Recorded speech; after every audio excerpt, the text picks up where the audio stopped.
Hey lovelies, it is Wednesday morning in the season of Easter, and we're talking about interdependence. Basically, we're just talking about why does it feel so awful to be alone? Like, why does it feel so make us feel so absurd when our lives come apart, and we look around and wonder. Is it me? Is my stuff too much? Is it them? It's just because we're not meant to be alone. We are made for that connection. And so this is the week we're talking a lot about why it is that we have these cultural myths that support our independence when we know we're actually never supposed to be a standalone project. There's this strong cultural preference for bootstrapping, which is to say that hardy, resilient individuals will be able to overcome all odds. It's a story that is as much about the nation state as it is about us, which is to say we're fed stories about why we're supposed to make it on our own. And we're in combination with a national account of why this cultural project is supposed to have already given us all we need in order to survive.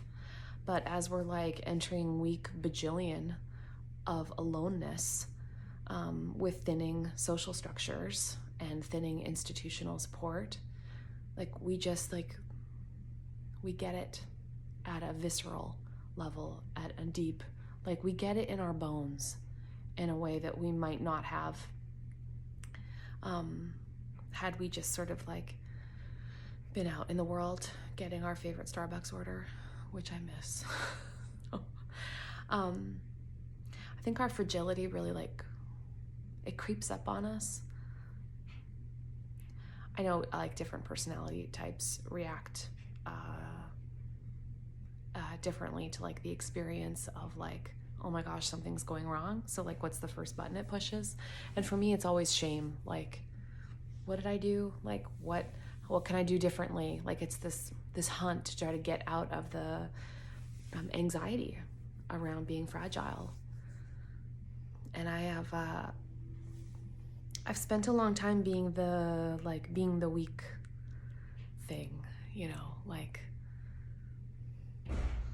being the reason, the thing that has to be, that's just not, which of these things is not as strong as the others. And so for anyone right now who is feeling especially fragile and wishing that they could be independent, and you just can't, I get it. And I think a lot of us get it. We just have not been fed supporting cultural stories that make it feel normal, but it is normal. We came in fragile, we'll go out fragile, and anything in between is luck. So if you are unlucky today, bless you. And I would just love to hear, how does, what's an example in which interdependence felt okay? What's someone that you don't mind leaning on and feeling them lean back? I think sometimes we grow most when we can identify the things that worked and then stay there a minute more and then see if we can do it again. All right, bless you. Hope it is a beautiful and terrible Wednesday.